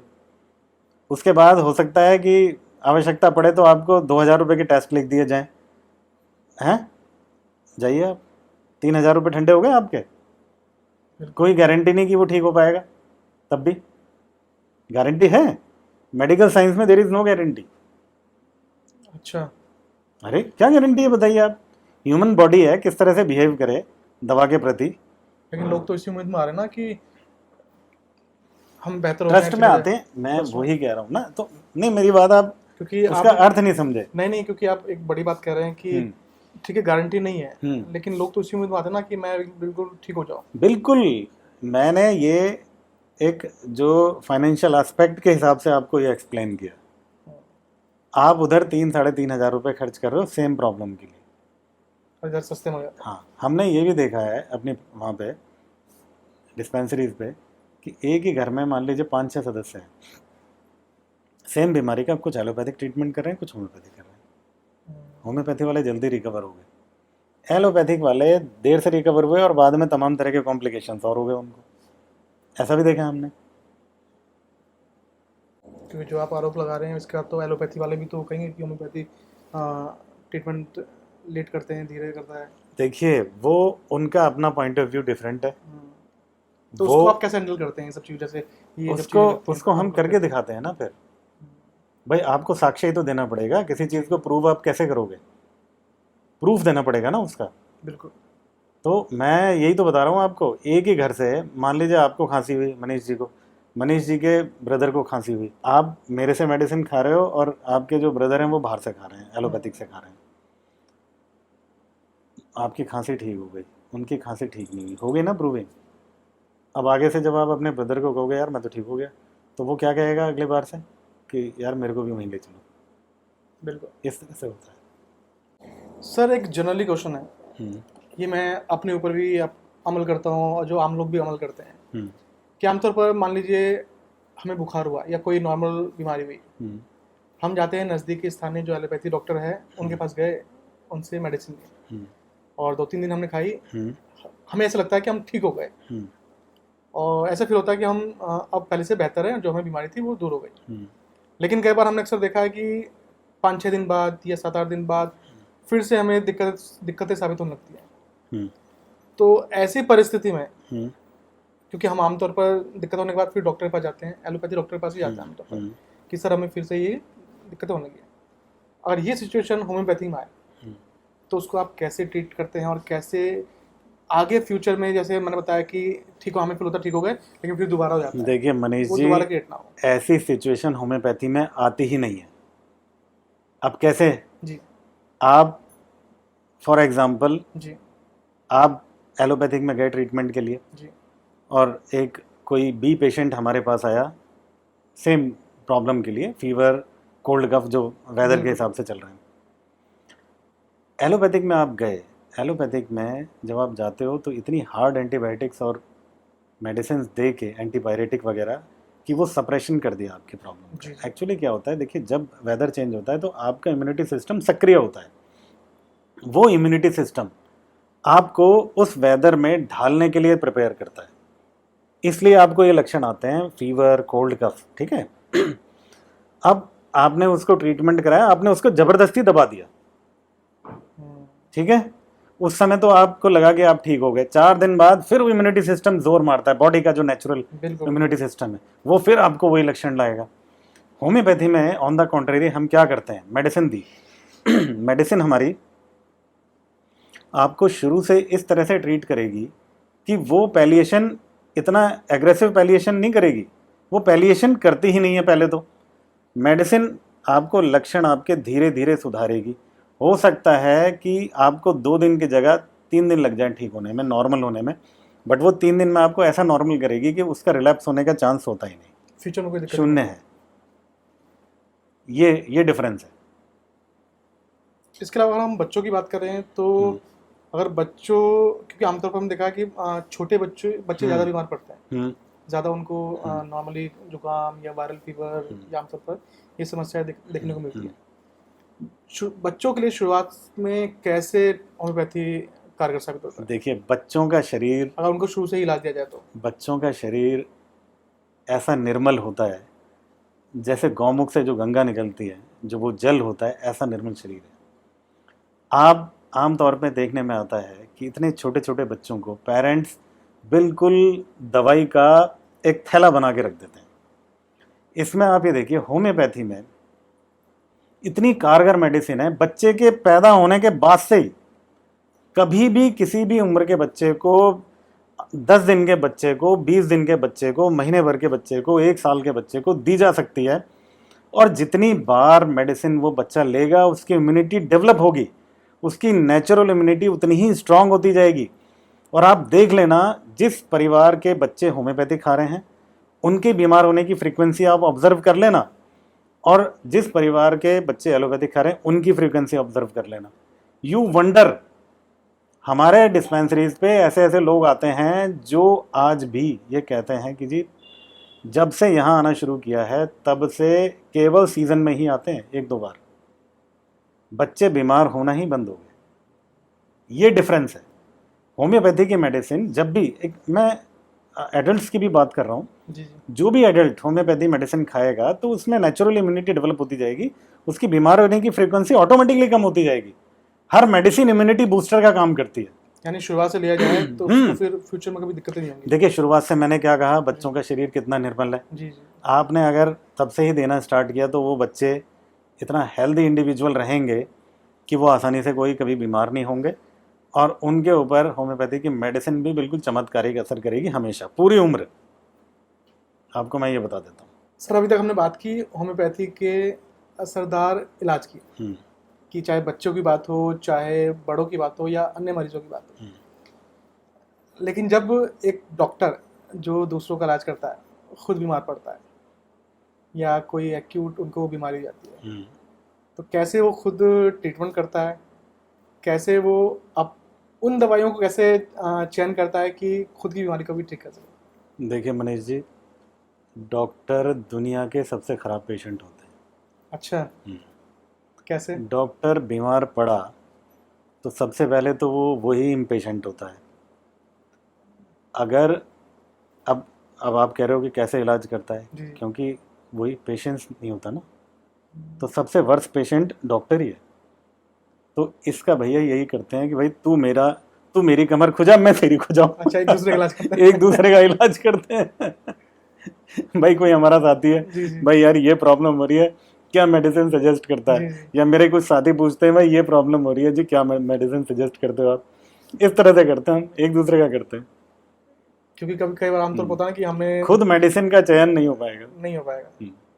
चलिए, बस अब आखिर के 2 क्वेश्चन बस और हैं और प्रश्न हैं, क्योंकि समय काफ़ी खिंच गया है। तो एक प्रश्न जो ये है कि क्या कोई एलोपैथी डॉक्टर आपसे कोई ऐसे टकराया आमने सामने कि जहां आपके होम्योपैथी का ट्रीटमेंट को लेकर और उनके एलोपैथी ट्रीटमेंट को लेकर कभी चर्चा हुई और कभी ऐसा माहौल गरमाया सा हो? हाँ, वैसे मैं मनीष जी यहाँ पे एक बात मैं कहूँगा। जी देखो, मेरे एलोपैथी वाले भी दोस्त हैं जी और उसी प्रीमिसेस में हमारी ओपीडी चल रही है होम्योपैथी की, और उसी प्रीमिसेस में एलोपैथी की भी चल रही है। अच्छा। कभी कोई कन्फ्रंटेशन नहीं हुआ। ये सब लोगों के दिमाग की उपज है कि भाई होम्योपैथ और एलोपैथ लड़ते होंगे आपस में, बिल्कुल भी नहीं है। उनको भी ये समझ है, अब सबको पता है, सबको आइडिया है, उनको भी ये समझ है कि भाई होम्योपैथी का अपना अलग फील्ड है, हमारा अपना अलग फील्ड है।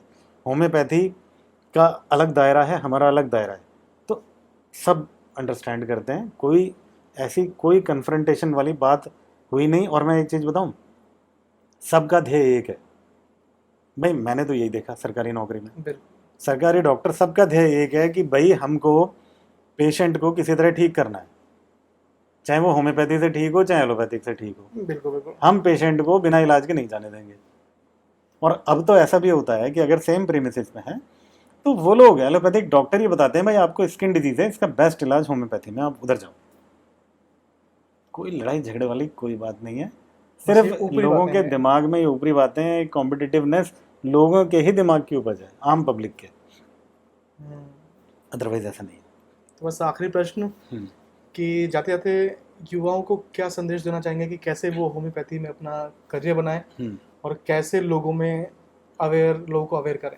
देखिए, युवाओं को सबसे बड़ा संदेश तो मेरा ये है कि कोशिश ये करें कि कंपटीशन के माध्यम से ही जाएं, बढ़िया कॉलेज चुनें, अच्छा मेरिट में आएँ, अपना मेरिट हाई मेरिट में आएंगे, अच्छा कॉलेज मिलेगा, पसंदीदा कॉलेज मिलेगा, और फ्रॉम द वेरी बिगनिंग अच्छे से पढ़ाई करें, हाफ हार्टेड होकर पढ़ाई ना करें।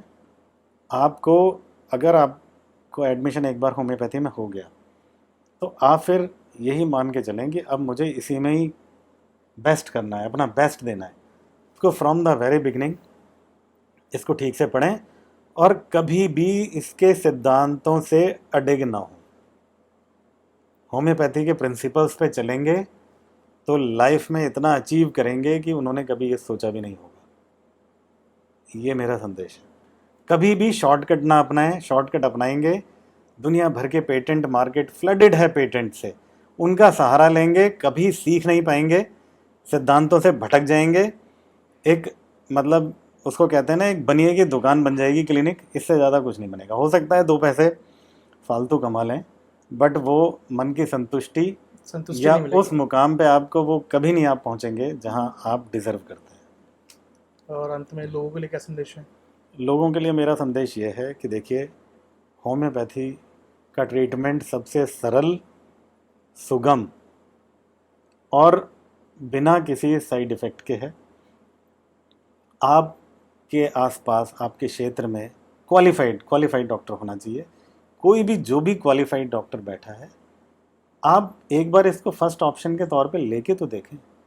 फर्स्ट ऑप्शन के तौर पे इसको लीजिए, ट्रीटमेंट कराइए, यू विल फील वंडरफुल। ये कहूँगा, ट्रस्ट करके मेडिसिन खाएं और बिल्कुल मतलब बेस्ट ट्रीटमेंट।